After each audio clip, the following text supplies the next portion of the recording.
Hola a todos. Comenzamos esta sesión sobre IA generativa y agentes en salud, capacidades reales, límites y riesgos en contextos clínicos y educativos. No tengo ningún conflicto de interés en la materia que voy a presentar y vamos a hablar en primer lugar de qué son los Large Language Models, los modelos de lenguaje extensos o grandes modelos de lenguaje. En inglés muchas veces se simplifica como LLM. Vamos a hablar de qué es un agente de IA y vamos a hablar del impacto que tiene en la clínica y en la educación médica. Un chat GPT, que es un modelo que seguramente todos conocéis de LLM, de Large Language Model, es un tipo de Large Language Model basado en una arquitectura Transformer que pertenece a la IA generativa, que es un tipo de aprendizaje profundo o deep learning, que a su vez es un tipo de redes neuronales. Las redes neuronales son un tipo de algoritmos de machine learning o aprendizaje automático, que es una de las herramientas clave de la inteligencia artificial. De manera que vamos a hablar de un subtipo de IA generativa, que es una red neuronal profunda, que es parte de los algoritmos de machine learning y de la inteligencia artificial. Os sonarán algunos de vosotros los nombres de algunos de los modelos comerciales más famosos, como Gemini o ChatGPT o Meta o Copilot o Claude o Perplexity o Grok. Probablemente los habéis escuchado por los medios de comunicación. Y aquí tenemos un ejemplo, lo voy a poner en tiempo real en mi cuenta de ChatGPT, donde lo que tenemos es un Large Language Model conversacional. Y yo, por ejemplo, le puedo preguntar, dime qué es un LLM. Y este modelo de lenguaje lo que hace es, de acuerdo a la pregunta que yo le hago, que se denomina prompt, me da una respuesta con un texto en este caso, dándome la información que yo le he pedido. Bueno, no lo vamos a leer, pero probablemente sea una respuesta bastante acertada. Es importante comentar que en este caso, cuando yo consulto en la página web de ChatGPT, ese modelo es un modelo muy, muy, muy, muy grande. En este caso, el modelo ChatGPT 5 Instant está alojado en un servidor en la nube. Y cada vez que yo hago una consulta desde mi ordenador, esta pregunta, este prompt, pasa a la nube, pasa a ese servidor propiedad de OpenAI o en uso por OpenAI, elabora una respuesta y me envía la respuesta. De manera que mis datos pasan a esa nube, sea la que sea que OpenAI tiene asignada para mí, y la nube me da la respuesta. Esto tiene muchas implicaciones en salud que ahora veremos. Aquí esto es un pantallazo que le he preguntado, que es la red MC de educación médica, y en este caso no estoy utilizando OpenAI y la nube, sino una aplicación local que se llama ELM Studio, que se ejecuta desde mi ordenador y en el que yo me he bajado un modelo, en este caso GEMA 4 de 31 billions, donde yo le puedo hacer preguntas, por ejemplo, ¿cómo se diagnostica la malaria? Y en este caso, esta respuesta no viene de un servidor de OpenAI, sino que viene de mi propio ordenador. Yo podría aquí ponerle un historial clínico entero de un paciente y ese historial clínico no saldría de mi ordenador o de un servidor del hospital o de la UCI o del quirófano, de manera que podemos acceder a estos modelos no solamente en la nube, como muchos conocéis por ChatGPT, sino que tenemos la posibilidad de acceder a esos modelos en local, lo cual para el ámbito sanitario es tremendamente relevante. Aquí a la izquierda vemos algunos de los modelos que se utilizan más en la nube, como ChatGPT, Claude, Gemini de Google, Perplexity, Llama de Meta, Grok. Y luego hay una página web que se llama Hugging Face, donde hay más de 2,7, hoy ya 2,8 millones de modelos que se pueden bajar de manera gratuita. Y esos modelos yo los puedo ejecutar en mi ordenador en local. Aquí está un ejemplo de la página de Hugging Face, una página libre, abierta, es un repositorio.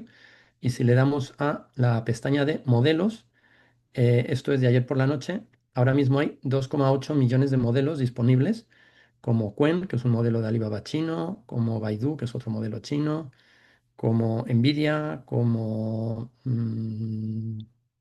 aquí está, por ejemplo, OpenAI OSS, que es un modelo de OpenAI abierto.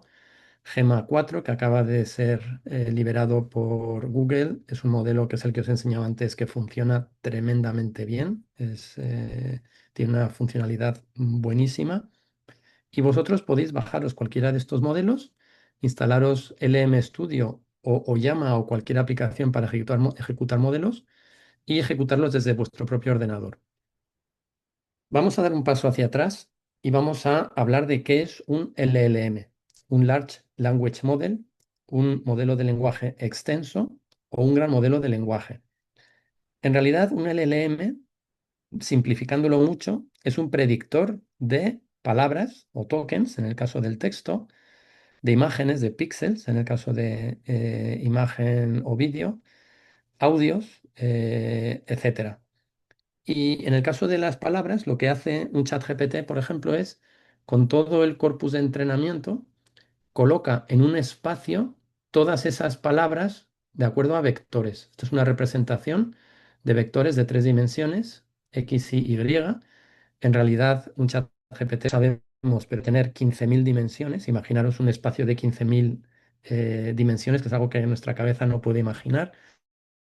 En ese espacio de alta de muchísimas multidimensional están todas las palabras con las que se ha entrenado ChatGPT, que más o menos podemos estimar que es todas las palabras de todos los idiomas más usados en el planeta.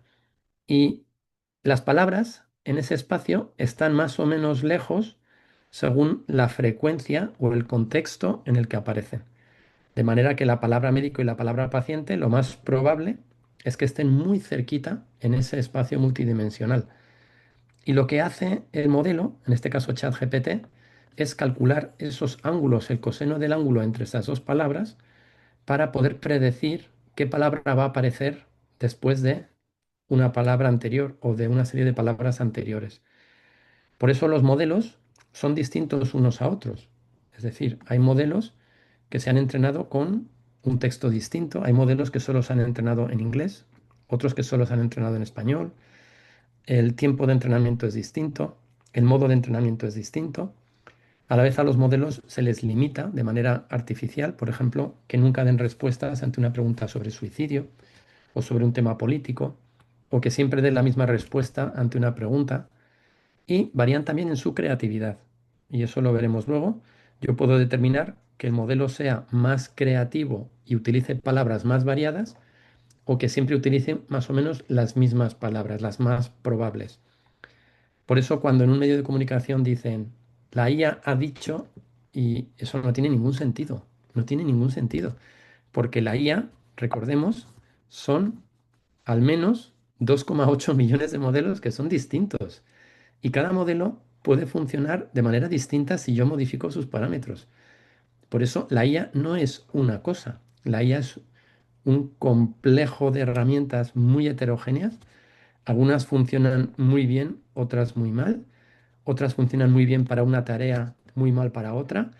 Y la IA no es una herramienta. La IA es una tecnología. La clave de los LLM, de los Large Language Model, es que utilizan un concepto que se describió hacia el 2013 y que luego Google lo publicó muy desarrollado en el 2017, que se llama atención, attention en inglés.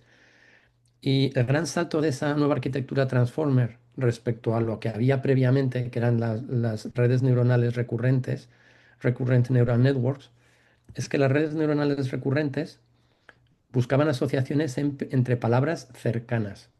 Por ejemplo, entre médico y auscultor, entre auscultor y paciente, perdonad, entre paciente y fonendoscopio. eh, y cuando estas frases eran muy largas, era muy difícil por la complejidad de procesamiento y de programación que encontrar asociaciones, porque las asociaciones se iban pasando de palabra en palabra y para cuando llegaba aquí, ya esas asociaciones del principio de una frase, de un párrafo o de un libro entero quedaban tan lejos que que se perdían, se difuminaban. Google en el 2017, la publicación Attention is All You Need, describió lo que es un transformer. Y es una manera de que esas asociaciones entre palabras sean globales, no sean asociaciones puntuales, sino que el contexto que es otra palabra sinónima de atención, haga que el fonendoscopio sea predicha esta palabra según el contexto tanto de esta solicitud como el contexto de todo lo que se ha entrenado previamente.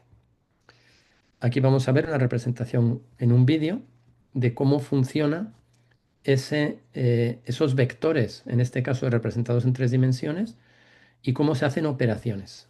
Es en inglés, pero se entiende muy bien y no voy a hablar para que escuchéis la voz, el audio del vídeo. What is Hitler plus Italy minus Germany? This came up in a full video that I did dissecting what happens inside large language models. You see, when tools like ChatGPT process text, the first thing they do is subdivide it into little pieces, and they associate each piece with a large vector, some long list of numbers. This is called an embedding of that piece of text, and it's helpful to imagine these embedding vectors as directions in some very high-dimensional space, even if we struggle to concretely visualize anything more than 3 dimensions. Models that learn to embed words as vectors like this often encode meaning into the directions of this high-dimensional space. If you take the difference between the embeddings of man and woman, and you add that to the embedding of uncle, you get a vector very close to the embedding of aunt. If you take the embedding of Italy minus Germany, and you add it to the embedding of Hitler, you get something very close to the embedding of Mussolini. It's as if the model learned to associate some directions in this high-dimensional space with Italianness, and others with World War II Axis leaders. Muy bien. En este gráfico podéis ver cómo se hace la predicción de palabras por probabilidades. Por ejemplo, imaginemos que le pedimos que nos diga cuál es la capital de, perdón, que nos diga de qué país, a qué país pertenece París. París is the city of.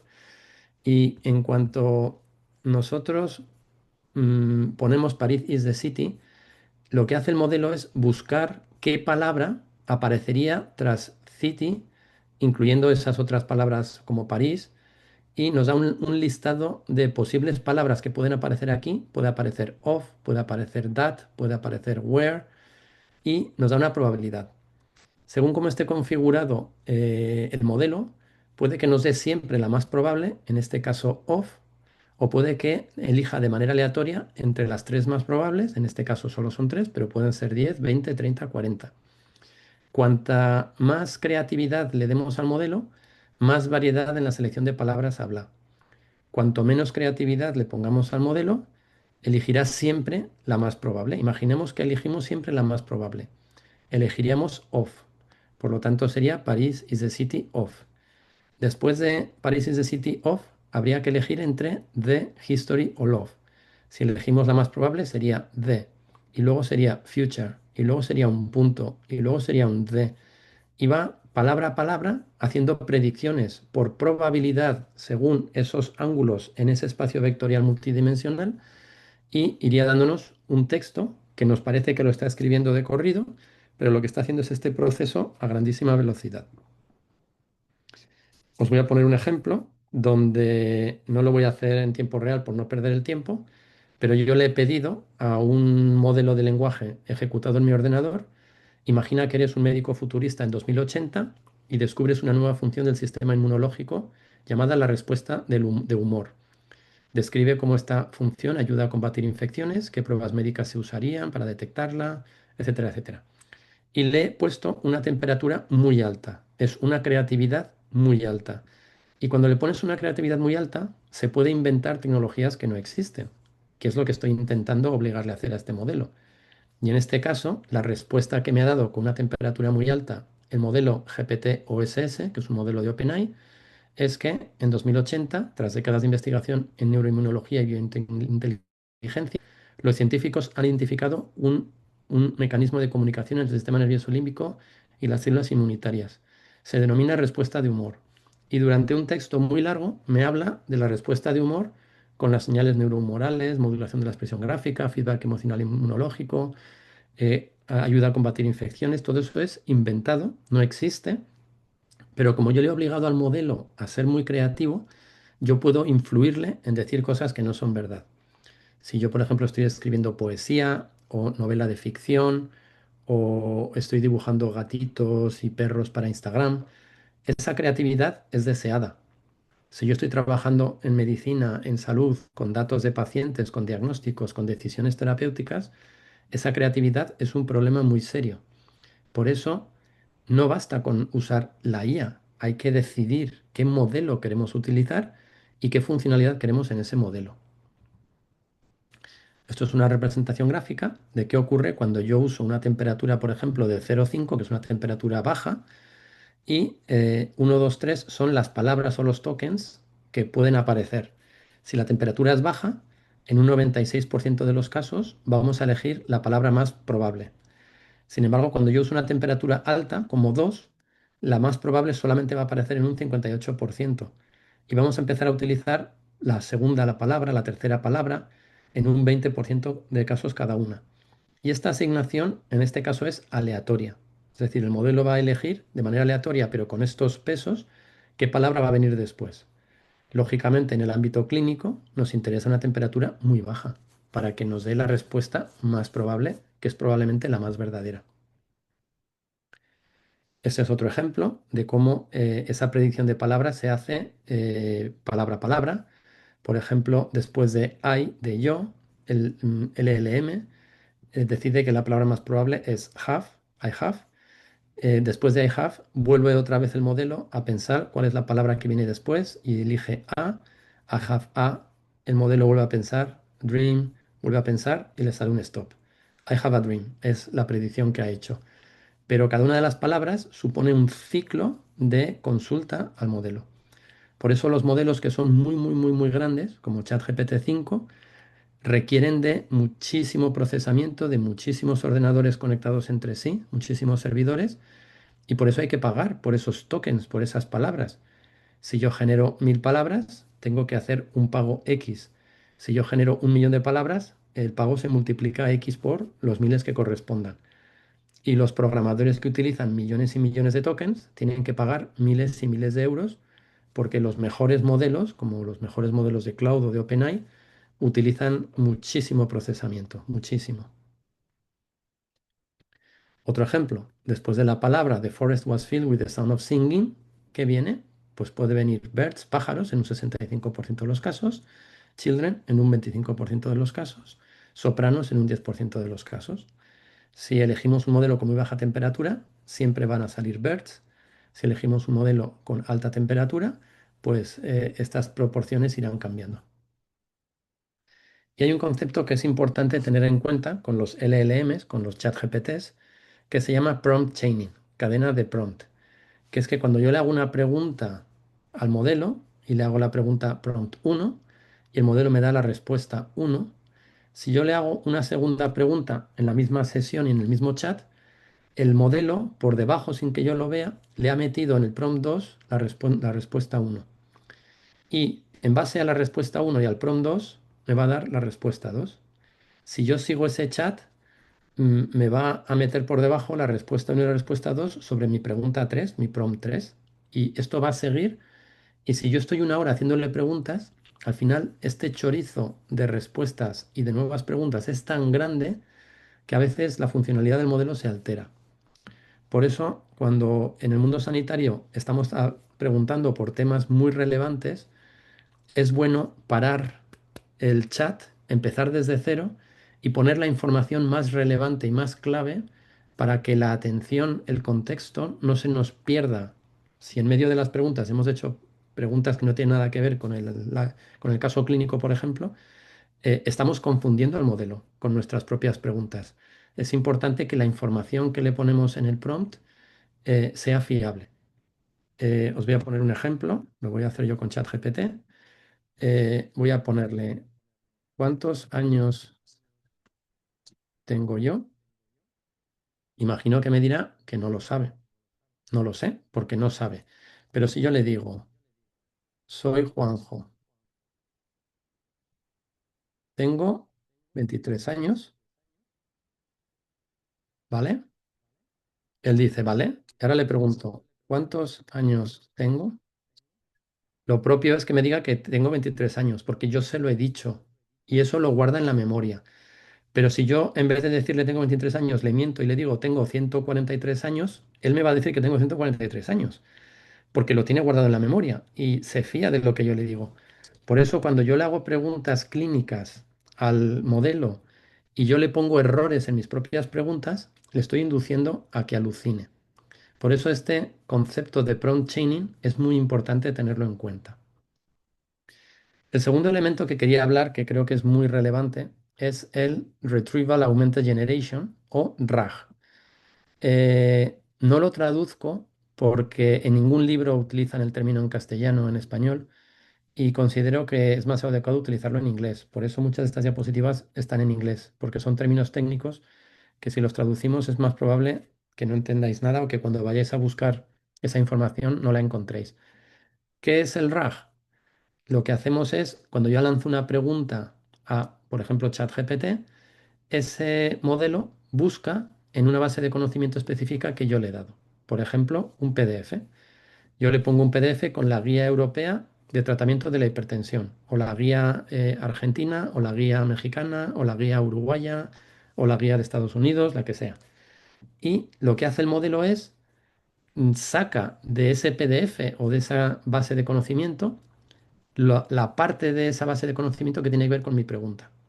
Por ejemplo, la hipertensión arterial se trata con un fármaco IECA, me lo estoy inventando. No tiene mucho sentido, pero por resumirlo.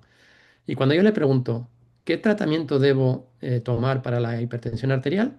Lo que va a hacer el modelo es buscar dónde dice qué tratamiento se utiliza y él mismo se hace una nueva pregunta con ese trocito de texto que ha sacado de aquí, porque está indexado, y mi pregunta. Y entonces encuentra en este mismo prompt que está combinado la respuesta a mi pregunta y me la da. ¿Qué ventaja tiene esto en medicina? Que puedo hacer que las respuestas de estos modelos sean mucho más fiables porque yo les doy fuentes de información fiables, que pueden ser páginas web, documentos en PDF, en Word, bases de datos en SQL, lo que sea.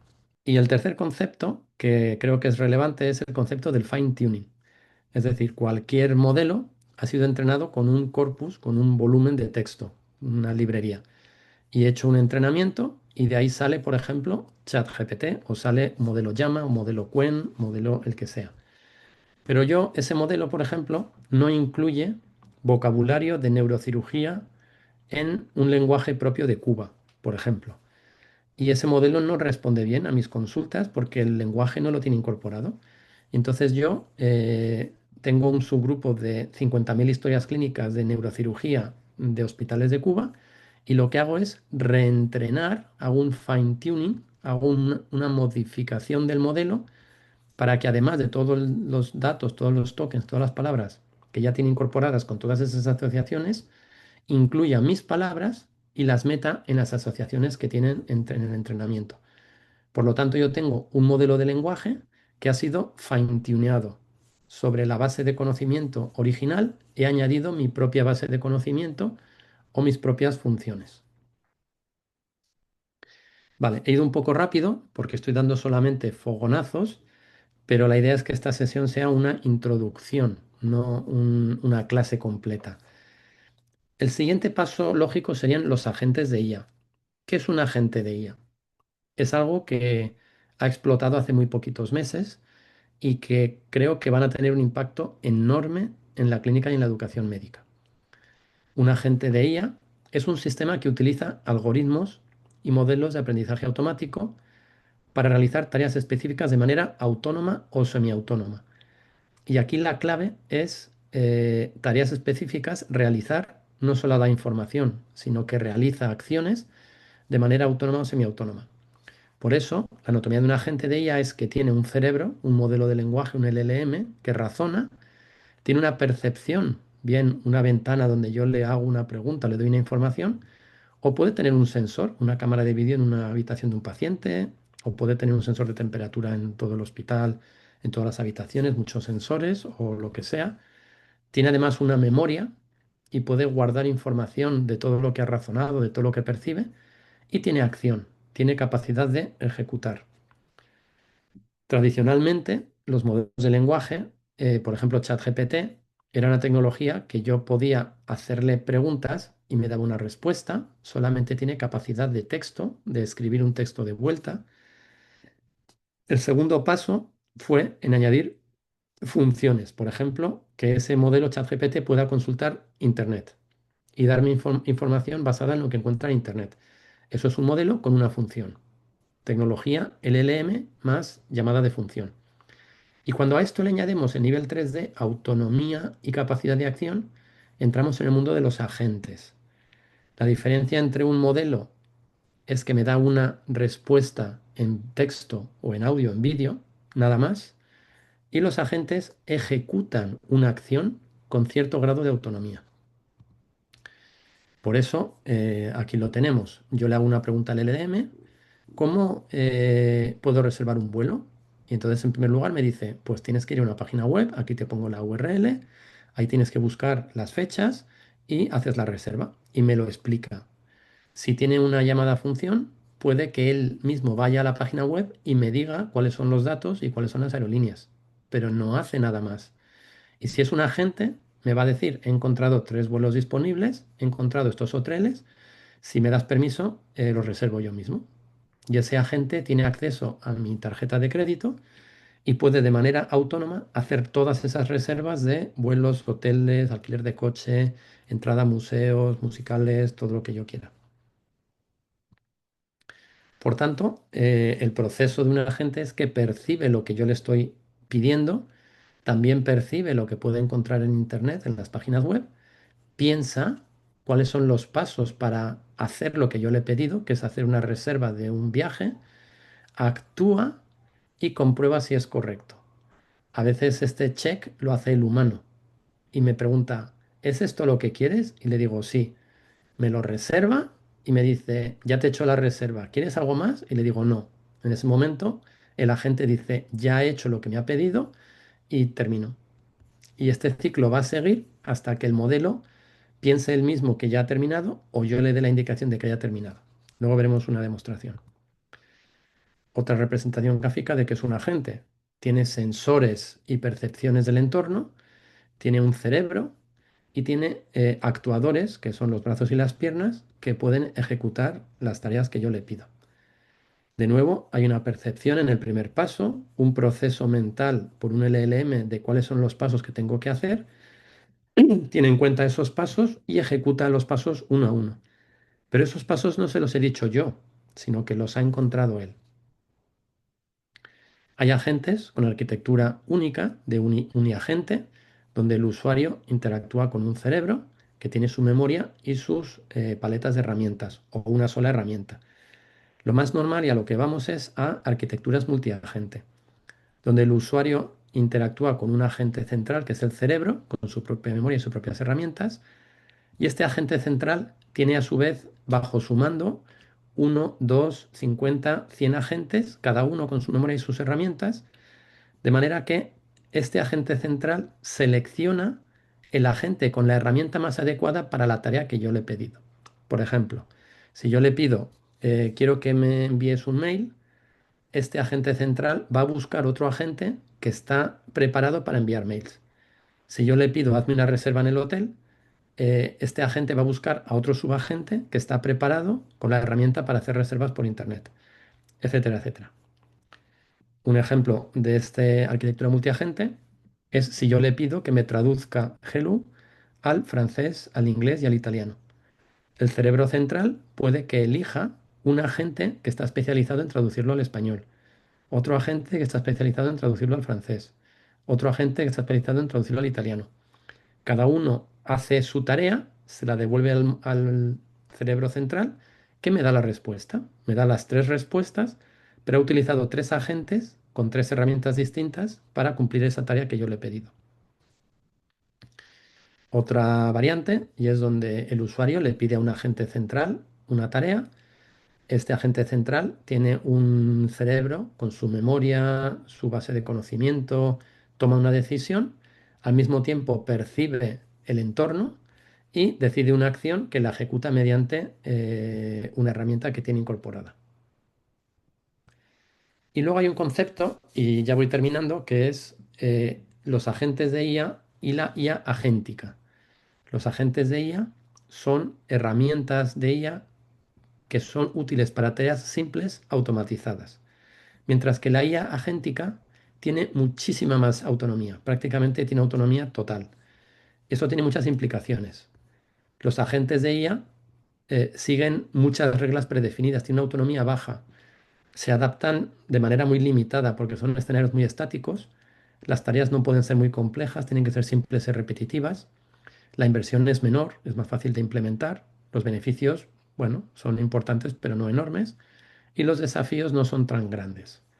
La IA agéntica tiene una autonomía muy alta, se adaptan muchísimo, pueden hacer tareas muy complejas, es más difícil ejecutarlos y la inversión es mayor.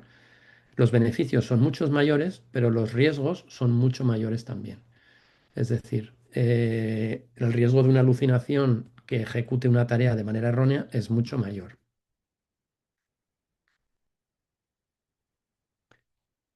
¿Vale? Aquí he hecho una demo. La calidad del audio no es muy buena porque es un audio gratuito que he sacado de internet, pero es un ejemplo de cómo me imagino yo un agente de IA, por ejemplo, en una consulta de medicina. Vamos a ver, a escucharlo. Hazme un resumen de mi plan de trabajo de hoy. Tienes consulta de 9 a 12. Tienes citados 5 pacientes nuevos y 2 interconsultas. A las 12 tienes reunión con el jefe de servicio para decidir sobre la compra de nuevo ecógrafo. A las 2 tienes comida con el comercial de Siemens. Revisa mis mensajes. Han respondido de la revista Plus One, aceptando el artículo de la HTA con cambios pequeños. Te ha escrito un WhatsApp el paciente citado a las 9. Nada más relevante. Hazme un resumen de la razón de consulta del paciente de las 9 y de sus antecedentes relacionados con ese problema.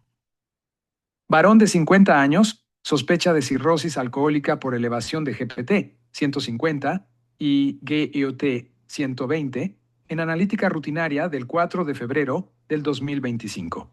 Bebedor habitual desde hace más de 20 años, de una cantidad indefinida. Ninguna otra alteración en analítica hepática 1995, 1999, 2005 y 2020. Negativo a virus de la hepatitis A, B y C, y citomegalovirus en 2020. Realiza una propuesta de analítica y pruebas de imagen para él, bajo sospecha de hepatitis aguda sobre cirrosis hepática, siguiendo mi protocolo.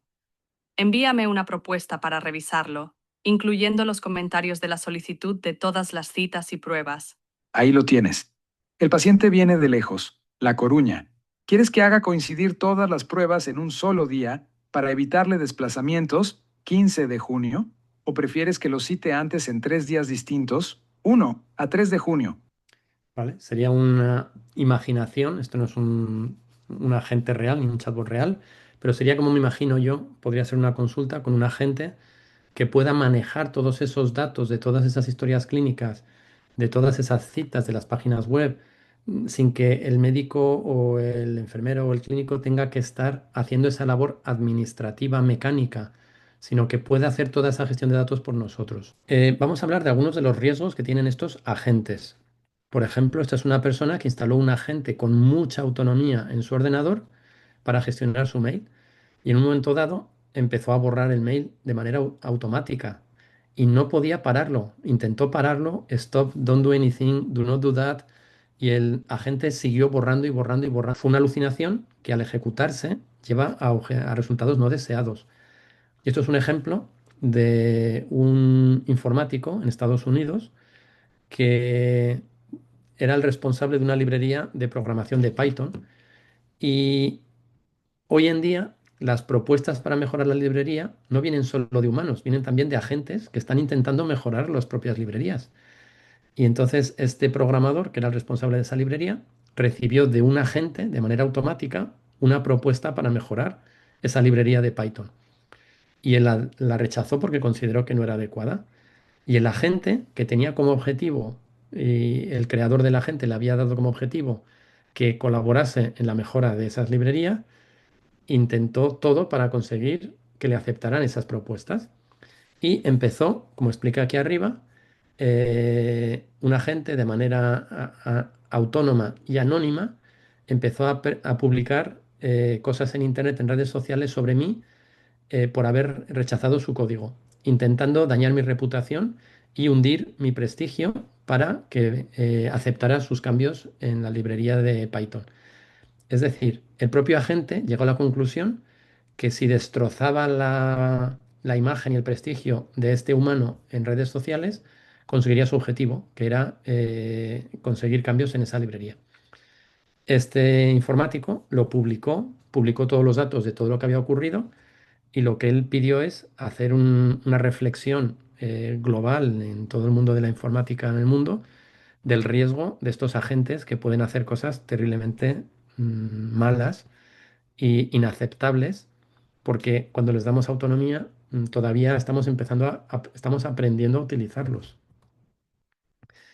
Y dice que escribió un texto terriblemente enfadado contra mi carácter, intentando dañar mi reputación. Entonces, te pone ejemplos de lo que escribió ese agente en distintos medios, foros abiertos en Internet. Otro tema que está surgiendo ya, lo pongo en este ejemplo, que se llama Renta Human, alquila un humano, donde los agentes autónomos que no pueden hacer, por ejemplo, la recogida de un paquete o enviar un paquete físico porque no tienen esa capacidad, lo que hacen es contratar a humanos para hacer esas tareas por ellos. Entonces hay una página de internet que se llama Rent a Human, que si queréis la vamos a ver. Buscamos Rent a Human y la primera que me sale es rentahuman.ai. Ahora mismo hay 720.000 humanos disponibles para hacer tareas y yo puedo alquilar un humano. Entonces voy a alquilar un humano y aquí tengo ¿qué necesito hacer? Pues necesito que una persona haga tareas para mí. Y dime lo que necesitas. Voy a poner, necesito enviar un paquete en Madrid. Bueno, me tengo que unir, no lo voy a hacer, pero lo que va a hacer Renta Human es localizar a un humano para mí. Entonces, por ejemplo, vamos a ver si consigo un listado de humanos. Aquí, por ejemplo, tengo un humano que colabora en logos para negocios. Tengo, vamos a buscar Delivery and Errands. Aquí tengo un humano que me hace Delivery and Errands y me cobra $100 por hora y me ofrece servicios de 2 horas con pago seguro y trabaja en Las Vegas.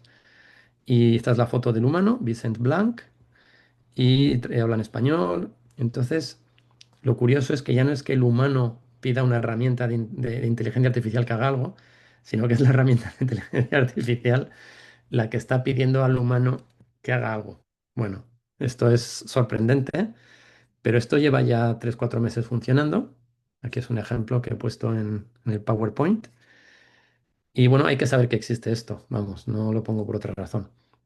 Y otra cosa que quería comentaros es una patología nueva que se está describiendo, que es brain fry, que es cerebro frito, que es una patología mental que ocurre a los programadores que utilizan agentes con gran autonomía. Es decir, en el mundo de la programación, que es un mundo bastante predictivo y bastante cerrado, mecánico, los agentes son muy útiles. Y cada vez más los programadores más senior, prácticamente el 80% de su texto de código lo hace con agentes, no lo hacen ellos, porque son mucho más productivos con agentes. Entonces, su modo de trabajar es tener 4 agentes trabajando en paralelo, uno, por ejemplo, haciendo código base, otro publicando páginas web y otro trabajando con un CRM, por ejemplo. Y entonces, la labor del programador no es escribir el código, sino es decirle a los agentes lo que tienen que hacer. Por ejemplo, hazme una página web de este tipo, con esta estructura, con estos colores, con este encabezamiento, con estas funcionalidades, y me la cuelgas en tal herramienta y le da al botón y al cabo de 15 minutos, si es un modelo pensante, o 15, 20, 30 minutos, lo que sea, revisa lo que ha hecho el modelo y lo ajusta, lo corrige, lo modifica o lo empieza de cero.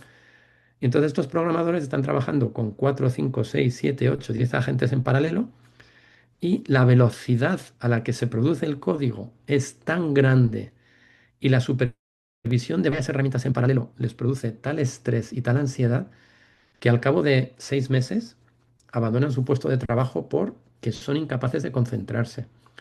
Entonces, se ha descrito este término como brain fry, cerebro frito, porque por razones que todavía no entendemos muy bien, ese modo de trabajar les deja tan destrozados, pero no es solo agotamiento, es más que agotamiento, es un tipo de alteración que hace que dejen de trabajar. Entonces las empresas de programación muchas veces a sus mejores programadores los tienen que cuidar con cuidado porque se emocionan tanto con lo que están haciendo que muchas veces cuando están fuera del trabajo, están cenando, desde su móvil están dando indicaciones a los agentes para que sigan trabajando durante la tarde, la noche, el día siguiente. Y lógicamente, uno de estos programadores puede producir el trabajo de 5 de 10 informáticos él solito. Y en Silicon Valley, por ejemplo, donde están estas personas, cuando le contratan a un programador muy, muy, muy, muy estrella, en el contrato ya consta qué inversión pueden utilizar en grandes modelos de tokens, porque esos programadores utilizan millones de tokens de grandes modelos de lenguaje, de los mejores. Y algunos están gastando a la semana cientos de miles de euros o de dólares en esas herramientas de agentes. Los agentes con los mejores modelos son muy caros de ejecutar. La conclusión es que los agentes de IA ya están aquí. Yo creo que van a transformar radicalmente el ámbito sanitario y el mundo en globalidad. La tendencia es hacia grandes modelos LLMs y agentes pluripotenciales con muchas herramientas disponibles y arquitecturas multiagentes, donde un agente puede tener bajo su control muchos agentes distintos. Todo esto genera un serio problema de privacidad y de seguridad, sin ninguna duda, y la cuestión no es si va a ocurrir, la cuestión es cuándo y cómo. Es decir, ya estamos metidos en esta revolución y espero que esta sesión haya servido como una introducción a un mundo que ya está aquí. El grupo de trabajo en el que yo colaboro, hemos publicado un manual de inteligencia artificial en entornos sanitarios, que estamos en la tercera edición, y salió hace un mes y medio o así, está muy actualizado y ahí hay capítulos enteros de IA generativa y de modelos de lenguaje. Así que, bueno, espero que haya sido útil e interesante. Muchas gracias.